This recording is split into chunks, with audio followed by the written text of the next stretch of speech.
It's been months since Apple launched the M2 iPad Pros. Let's re-review it.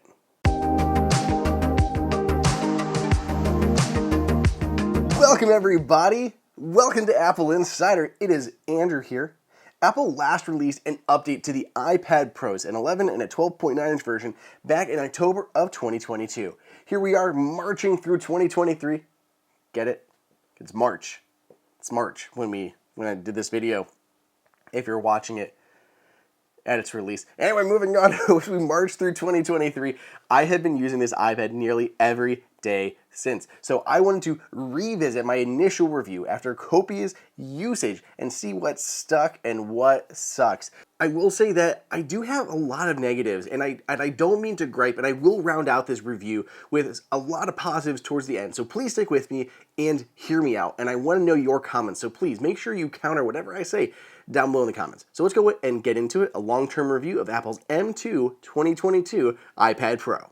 I kind of wanted to start with the negatives, what I don't really love about the new iPad Pros, which by happenstance basically is also refreshing everyone on what the new features are of the latest tablet. So Apple has basically 4 big features that debuted with the new iPad Pros. So to start, Apple has the M2 processor inside. There's Wi-Fi 6E support. You can capture ProRes video, and it has support for hover using Apple Pencil. Let's go ahead and talk about each of those in a little bit more detail. Hover on Apple Pencil is a really neat idea. Basically, you can take your pencil over top of the screen and it'll start to react before you even touch the screen. It can be great for just going over the interface because you can see what buttons you're going to tap on, but it can also be useful when you're in an app or you're drawing and you can see where your stroke is going to be placed before it ever touches the screen. It's kind of useful, but using it, like I use the Apple Pencil pretty frequently, several times a week at least, mostly with photo editing and stuff, and to me, I basically forgot that it was a feature until I was refreshing myself going through Apple's PR on the new iPad Pros. It was so minimal to my daily use that I literally forgot that it was an actual feature. And when I tested this again on an older iPad Pro, I just don't notice the difference. It's just not a big thing for me in my use. If you get use out of hover on Apple Pencil, that's great. But to me, it's basically a small, nice to have thing, but in no way made a concrete difference in my actual usability of this tablet. The same kind of goes for Wi-Fi 6E, right? Wi-Fi 6E is fantastic, but a lot of people don't have Wi-Fi 6E routers. Now, if I'm just going through a standard speed test, I do notice faster download speeds on my new iPad Pro. But I'm not doing nearly as much downloading on my iPad as I am on my Mac. The iPad is kind of hampered compared to Mac OS, so I don't do as much downloading or uploading on my tablet versus my Mac. So kind of in that way, it doesn't make as big of a deal as it does on the Mac. Additionally, I think you will see benefits if you are in an apartment building or a city where there's just a ton of bandwidth going on. There's going to be more benefits there, but for me, I don't have anyone really near me, so it's not a huge deal to have that Wi-Fi 6E support. Again, it's nice, but I haven't really noticed a difference in daily use of the tablet. As a creator who actually makes money shooting video here on YouTube and elsewhere, ProRes video capture support seems like it would be a great thing. But honestly, it just feels like Apple did more of just checking a checkbox on a spec sheet than something that was going to be usable to many people at all. I mean, honestly, if I'm shooting video, which I do on a daily basis, I have so many more options. I'm going to pull out an actual mirrorless camera, which has a bunch of other benefits and a monitor and all this other stuff that I can use with it. Or I'm going to be shooting something more action-oriented. I'm going to pull out my GoPro Hero 11s. These things are absolutely fantastic, by the way. Still my favorite action camera overall. I shoot so much content with this.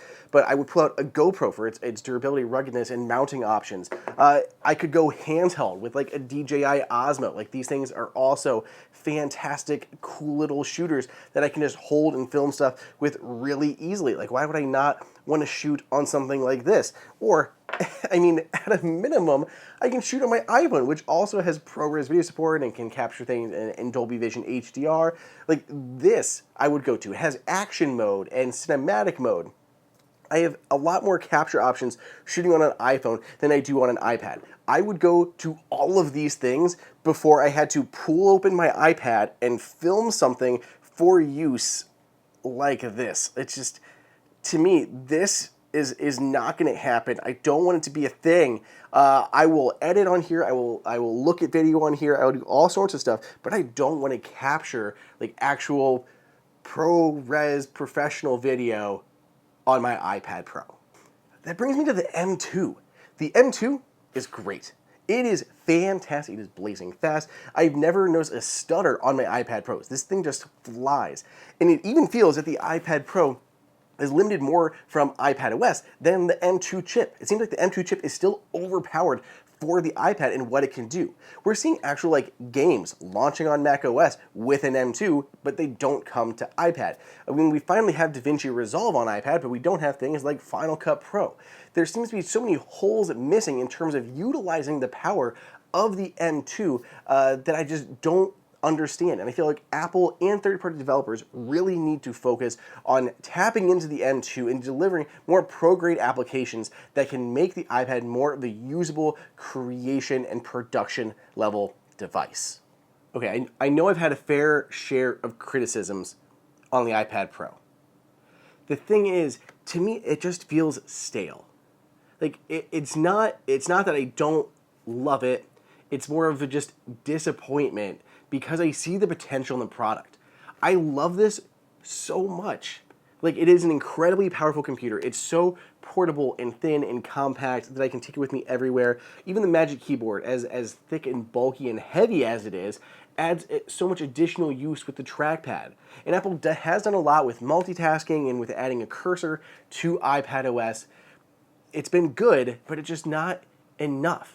And even the design has not changed in many, many years. I mean, if I go back and pull out something like my 2018 iPad Pros, it feels like the same experience. It still runs iPadOS 16. So what's really the difference in daily use between a 2018 iPad Pro and a 2022 iPad Pro? And here we are in 2023, and these aren't expected for a long time to be refreshed until like the end of this year, if not 2024. So to me, the device itself just feels stale. It's getting a little boring, and Apple needs to do something to, again, make the product more exciting, more powerful, and really take advantage of all the incredible hardware that they put into this device. Let me know what you guys think down below in the comments. Let me know, or on Twitter at Andrew_OSU.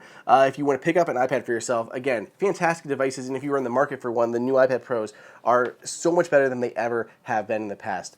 Grab links for them down below in the description. We've been getting some deals that we've been trying to update, so check those out too. Otherwise, stay tuned, because I've got a lot more videos coming your way.